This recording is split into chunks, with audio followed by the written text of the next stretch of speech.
Good afternoon and welcome to Wednesdays with Werner.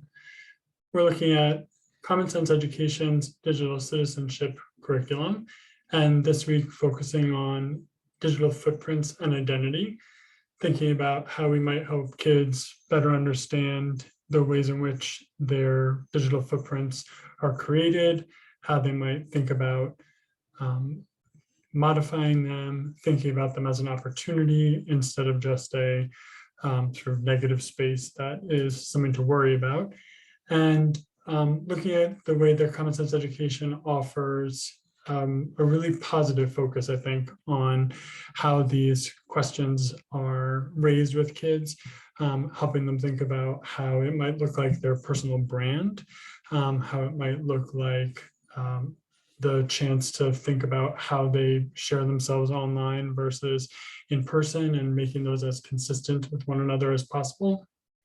But really moving away from the idea that we want to scare them and towards the idea of having them thinking creatively and mindfully, I guess, about how they shape their digital footprint. As you may know, the ambassadors work in three areas: digital citizenship, technology integration, and digital instructional design. My sessions this spring are focused on digital citizenship and using the lens of a Common Sense Education curriculum to really think about how we bring that directly to kids. And as you'll see, they do a fantastic job at Common Sense providing resources. And today I'm hoping to give you some access and introduction to what they offer, and then also, excuse me, some other frameworks to use in your own thinking about how you're going to teach this.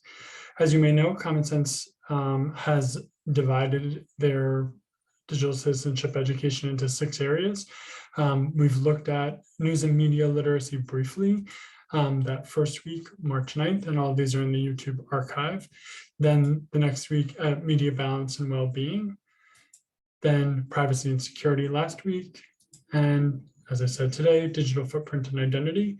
We'll come to the other 2 in the next 2 weeks, and then return to news and media literacy for a 5-week session after April vacation, because it's close to my heart as a former librarian, and also because it's an area that comes up with so many questions for people about how do you teach that effectively?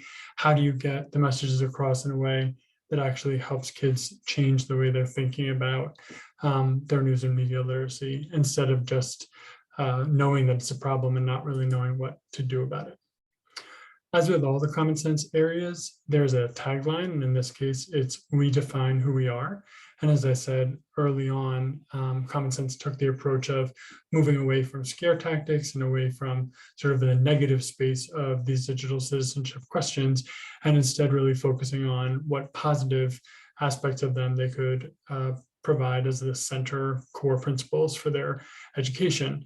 And I really like this idea that the kids are given the focus of defining who they are, making decisions about how they want to appear in the world and how they want to show up literally and I guess metaphorically. They also use this definition, which I think is really helpful, and for all of these issues, a central question or kind of a focus question for the issue. So throughout today's conversation, thinking about how can I cultivate my digital identity in ways that are responsible and empowering. And that thread runs through all the work that they do around the idea of one's digital footprint. And as you notice in this language, they really think about how that can be spun so that kids are thinking about their impact, their sort of the way that they're portraying themselves, but also how they can think about it as an opportunity and really a way to give them power to decide who they want to be and how they want to demonstrate their learning, demonstrate their understanding, demonstrate their worldview in their public presence. When I talk to students about this, I frequently start with this image, and after we get through the idea that, and I ask them, what's happening here, what do you think? And after we get through the concept that it is not 1996, as it appears to be based on the devices, you might remember that MLTI brick-looking device on the left there. they say, it looks like the guy maybe needs glasses, haha. And then maybe they're communicating with one another or talking about one another. They often think that he looks a little more sinister and she looks a little more like she's reading something that she's not happy about. My take is that it's a fairly neutral image, but it works really well when you then pair it with this one, asking how would those behaviors and their actions towards one another potentially differ if the screens were not there? And if in fact this was not online communication, but they knew who the other person was. And what I really want to focus on with my students is thinking about merging their online and their in-person persona so that there is no difference. And the reality is there is no difference, right? That they are the individuals creating it. They're the ones who are putting it out as their information into the world. And so that is how they're going to be read. The reality is that while people may take things with a grain of salt, and certainly they're going to look at certain aspects of people's postings as idealizing their lives, that's not going to go away. But the idea that somehow there are two distinct worlds that we need to treat differently, to me, really exacerbates the problem instead of improving it. And so I really focus with my students on the idea that we want to think about getting rid of any distinctions so that the person you are online is someone you're proud of and someone that you feel represents the best parts of yourself. And while it also appropriately maintains your privacy, it wouldn't be something that someone looked at and was like, wow, that doesn't sound like her at all, or it's a totally different individual than the one I know in person. So that's a really helpful lens for me, and really thinking through this idea that if you wouldn't say it to the person's face, you wouldn't say it online, and you want to act in all of your digital posting as if the individual is right in front of you, and that that person is making eye contact with you and having the human reaction that they're having to what they're seeing, knowing that that's the reality, whether or not you're actually with them. So that sort of thread runs through a lot of the conversation I have with them. And then the other one is giving them an opportunity to think about the differences between a digital footprint and a digital tattoo. And I was originally introduced to this concept as people talked about how you can't get your digital tattoo to go away, that people think of your footprint on the sand as something that eventually washes off when the tide comes in. And yet so much of what you put online never disappears. What I've discovered is that there's actually another argument about the difference between a digital tattoo and a digital footprint that's an equally helpful and interesting lens to use as you talk to students. So using the work of Leah Raz, we have this, I think, fantastic sketch note from Sylvia Duckworth. And she talks about the difference between, as does Lee, the difference between the tattoo being permanent and temporary for a footprint, as I said, but also the idea that your tattoo is actively created, proactive, can be something you're proud of, is something you can manage and control, and reflects your choices. So not only is it permanent, but it is the result of affirmative actions that you take as an individual to create that persona. And by contrast, the footprint is what we think of more traditionally as the problematic piece of it. It's temporary. It's what happens when it's passively created. In other words, you're not making the affirmative action to decide how you want something to be. It is often reactive. So you see something and you post a response to it that is maybe hot-headed or not as well thought out as it might be. It might be what is the result of your footprint might be the result of something unintentional or uncontrollable, meaning someone else has taken action and you are not able to pull back that information. So you shared something via text maybe that you're not particularly proud of, and now that it's out in the world, you don't have control over it anymore. And that perspective also that it's coming from a lack of choice on your part. So as you think about the distinction, whether it's focusing on the idea that you can't make it go away versus you can, or on the idea that it is what you actively create versus what is created for and about you. Either way, I think is a really helpful lens and opportunity to talk about the importance of that vocabulary and how we think about our digital impact. Another area that has been really helpful for kids is thinking about, especially around what you don't have control over, is getting them to look specifically or talk with their parents about what their parents create about them as students, as part of their digital footprint. And that conversation can be really great at home and leads to one of the most important aspects of my thinking about teaching digital citizenship, which is that you bring the conversation into as many places as possible. It cannot be effective, will not be effective, if it's only happening in your classroom. And so having it be something that is intentionally carried home, something that is very carefully designed to be reflected in a lot of different aspects of your curriculum, and I'll show you some examples of that in a bit, can be a really great tool for making consistent messages and really developing people's shared understanding of what the expectations are. If we look at another model for that from Mark Anderson, he goes by the ICT evangelist. He thinks about this as a healthy approach, and I like that as well, that we look at the strong digital footprint that is a positive impact, just like we said a moment ago, but then also things like the regular timing of when you are posting or when you're interacting with aspects of your digital footprint / tattoo, being as genuine and authentic as you can, that is merging the online and the in-person selves to be as similar and as sort of truthful as they can be, sharing both your failures and your successes, doing your best to keep it real, and then remembering to think. And if you haven't seen that acronym, it's a very helpful one, especially with younger kids as they're introducing this. So is it true? Is it helpful? Is it inspiring? Is it necessary? And is it kind? And if the answer to any of those questions is no, saying to kids, that's why we're thinking. That's why we want to really make some careful choices in advance of putting something online, since we know once it's online, it can be very difficult, if not impossible, to retract. I also really like this idea of the sharing in your failures and successes along the lines of being very transparent yourself as a teacher about moments where you might have made a decision differently. And that to me has also been a very powerful tool. And it doesn't need to be some, inappropriate story.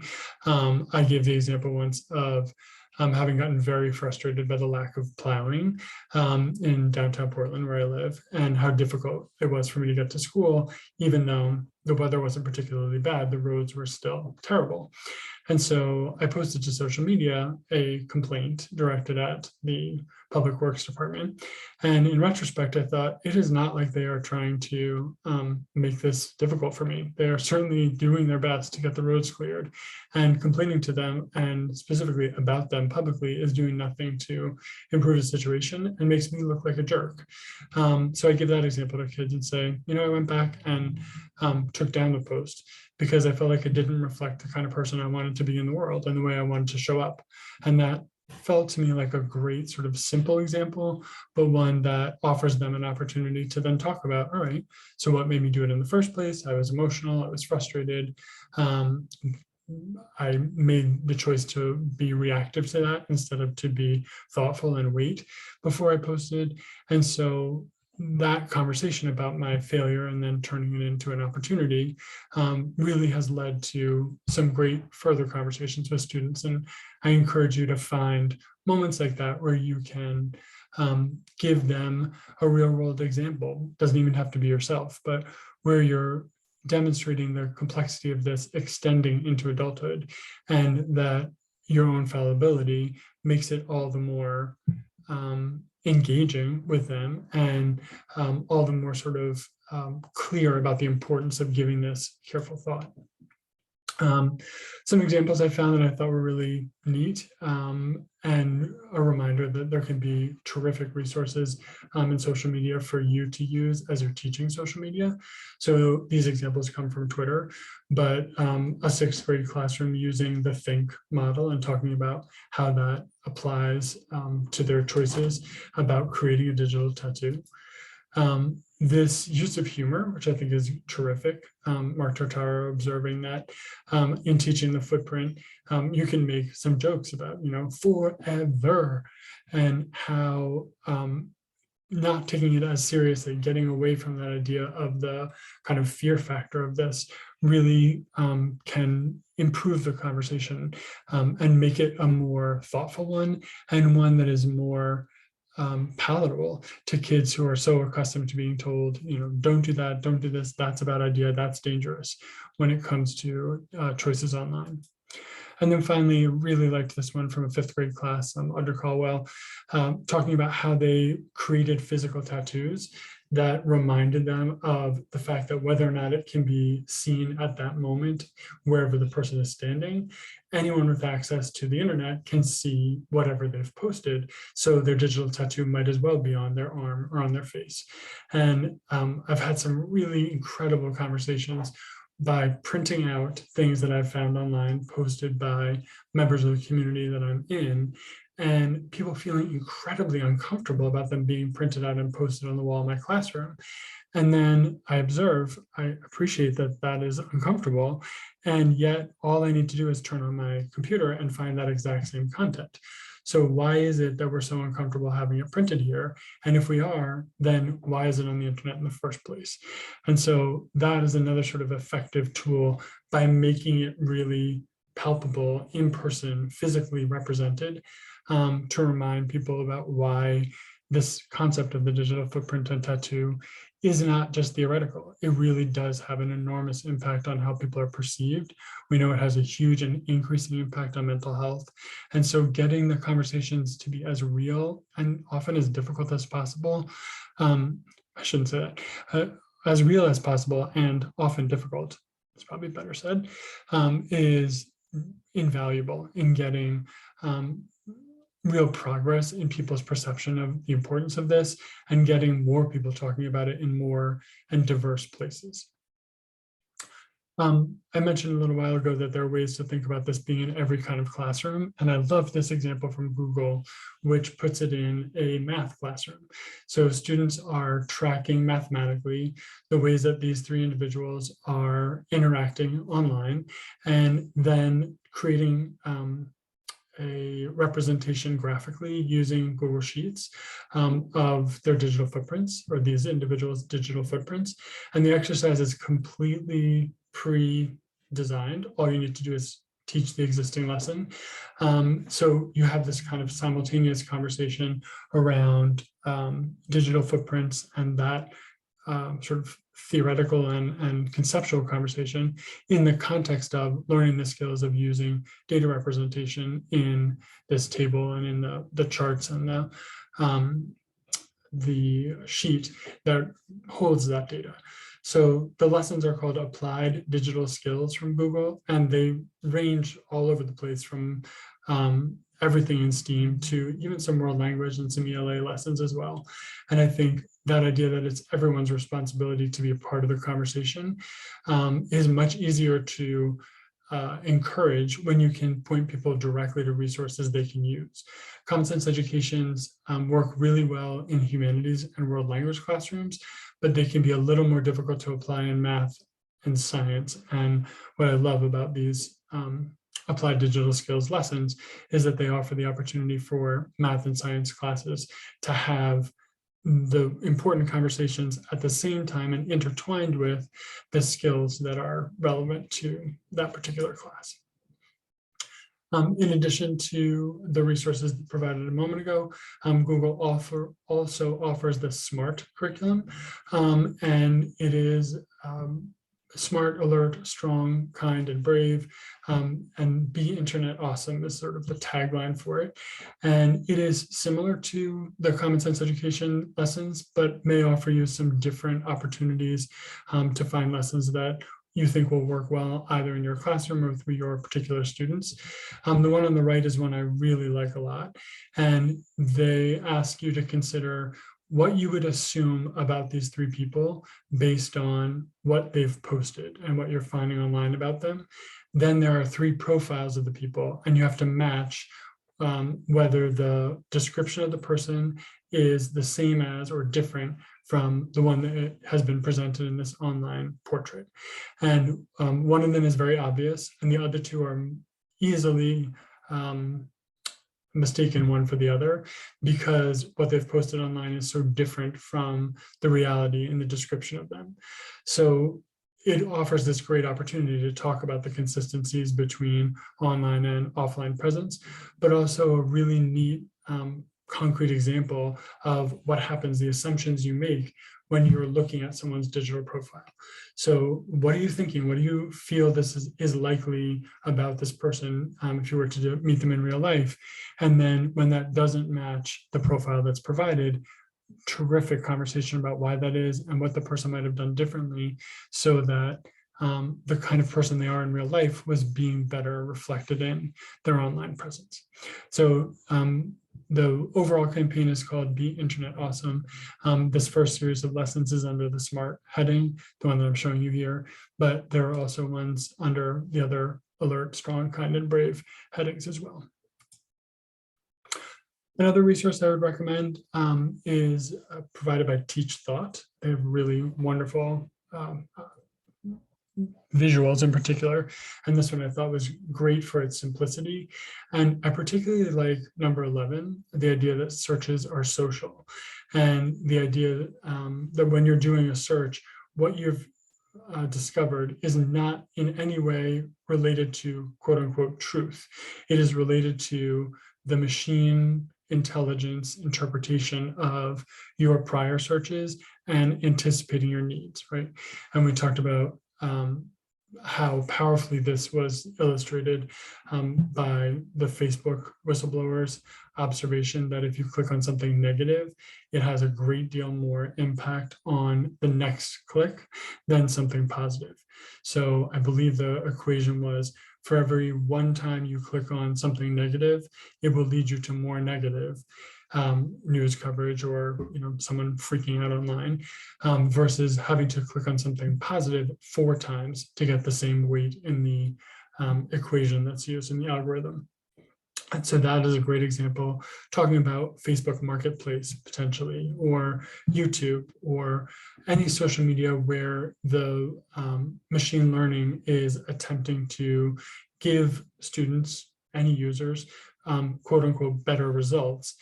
That fallacy is a terrific one to illustrate with kids and show them what happens when, for example, they search using a hidden window or a private window versus a public one, when it's not tracking their prior searches and how different the results are. It's a simple example. And this visual with these 12 concepts, I think, is a great one just to have on a classroom wall and may raise some questions you haven't thought about prior to this encapsulation from Teach Thought. I'm also a huge fan of Vicki Davis and the way that she represents these concepts. Last week, I talked about her 9 Ps for proactive knowledge relating to digital citizenship. And this is just sort of a different way to think about a different model to use as you think about teaching digital citizenship. But the most important piece from her, for me, is this idea of putting the skills to use, and that we would never throw kids in a pool and say, good luck swimming, or tell them this is how you read and then send them home with a book.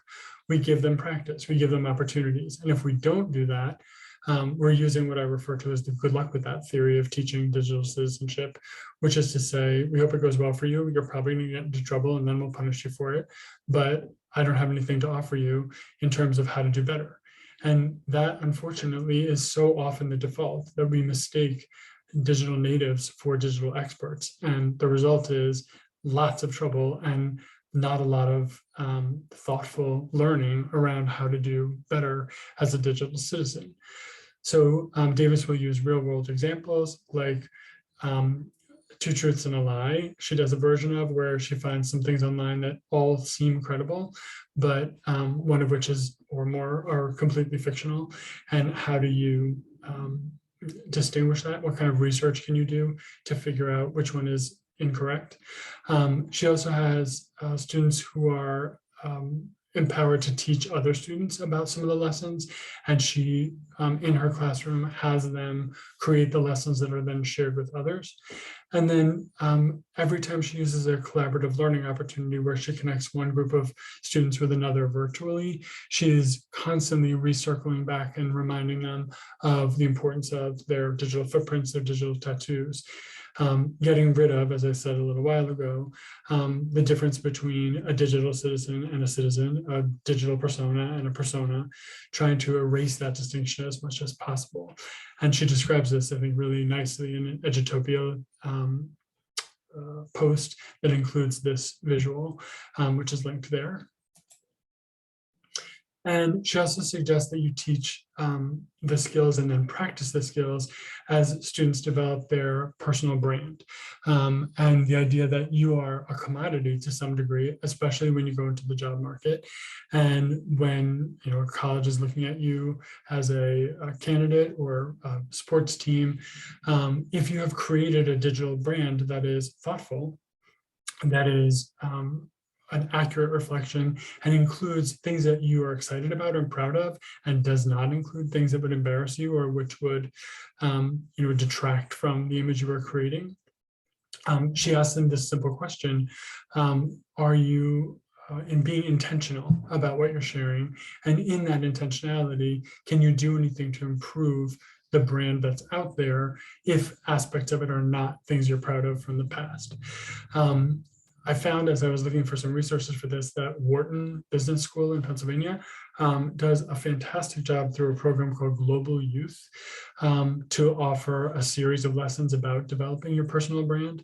And of course, the lessons are K-12 appropriate approach that is modeled on their graduate school approach at the business school. Wharton is UPenn's business school, around developing your personal brand in an economic context, in a business context. But I was really impressed with how well those resources are set up to work with younger students and getting them thinking about these issues in a context appropriate to them, but reflecting the importance that's going to come down the pike as they enter into a world where they are entirely judged by the personal brand that they've created.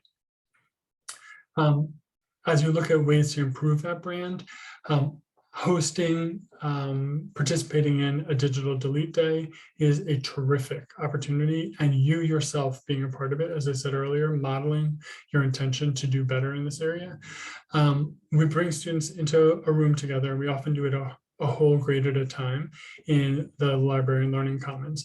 And we have them go through and clean up their digital profiles. And that is delete photos from their phones, delete things from social media that they're not proud of, comments maybe in YouTube.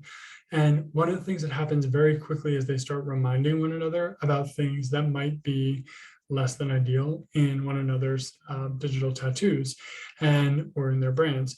And the idea that there's a kind of energy that emerges and a joyfulness is so powerful and so hilarious and surprising to me that it worked as well as it does. And I've done it several times, where the result is that they're reminding each other, hey, Bob, remember that picture you posted? Get rid of that. Or remember that picture you took of me? Could you delete that from your phone? It's very good natured. It very rarely leads to any kind of additional conflict, and often results in some great conversations about, okay, now those things that we've gotten rid of, how might we not put them up there in the first place? And what tools and sort of tricks and approaches might we use to reduce the number of times that we have things to delete in the future?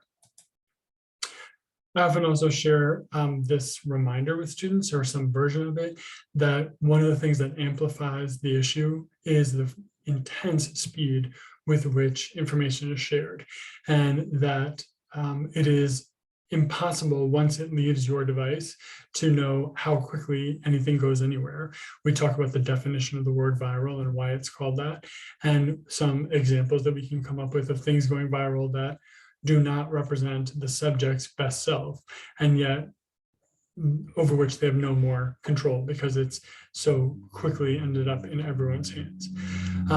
I pair that with this from Mark Twain because I think it's hilarious that 150 plus years ago, the exact same thing was true as is now, that a lie can travel halfway around the world while the truth is putting on its shoes, and how quickly misinformation and disinformation get shared, and how much more difficult it is to make credible the truth when the lie is so much more interesting and so much meatier and juicier. That premise has been true since his time, and they're often surprised to discover. I will often put the quote up without showing who it is or who said it, and then I add the image and the citation, and they're surprised to discover that it's someone they're familiar with, but as long ago, making an observation that's still so accurate about the way that things that are not representative of truth will end up in everyone's hands, on everyone's phones in this case, and reflecting terribly on the subject when it would have been very easy to avoid that information getting out there in the first place. So let's take a look at what Common Sense offers from the digital citizenship curriculum that applies. And I'll pause here for a moment while I get myself set up.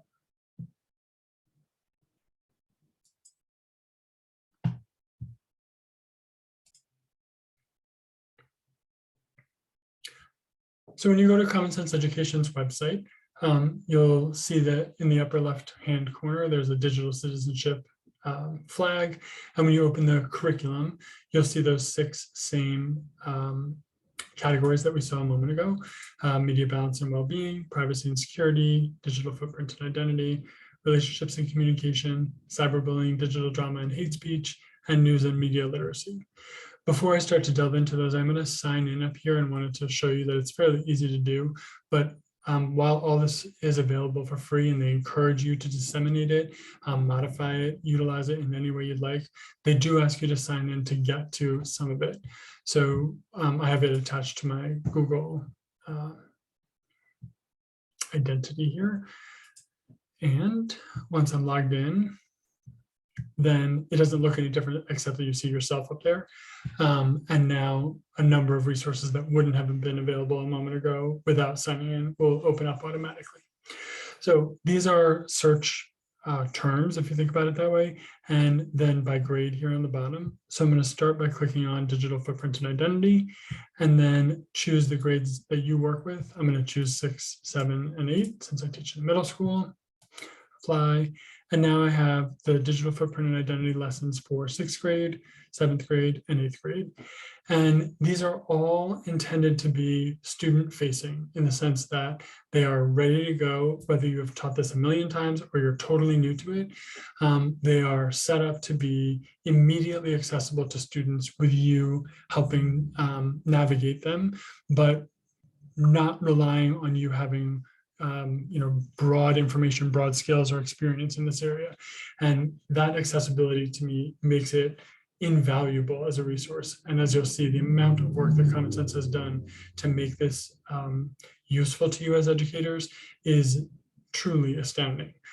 You'll notice that many of them are linked to Nearpod. If you're a Nearpod teacher, that's a terrific tool to use to share the slideshows that you'll see in a moment. And then there's also all kinds of integration with Google Classroom. You don't have to have Google Classroom, but if you do, it is literally a single click to get your lessons from Common Sense linked to your Google Classroom classes. So I'm going to take a look at this 7th grade lesson, The Power of Digital Footprints. You'll see that there's a video icon there and a time amount. And when I open it up, that video will be here in the upper right-hand corner, and that's the case for all of the lessons. If there's a video included, it'll be here, and almost all of them have one. You'll see learning objectives, key vocabulary, and then they give you a mini version, a quick activity, usually either 10 or 15 minutes, and then closer to a full class period with a warm-up, an analysis, a more sort of broader activity or a more in-depth activity, and then a quick wrap-up.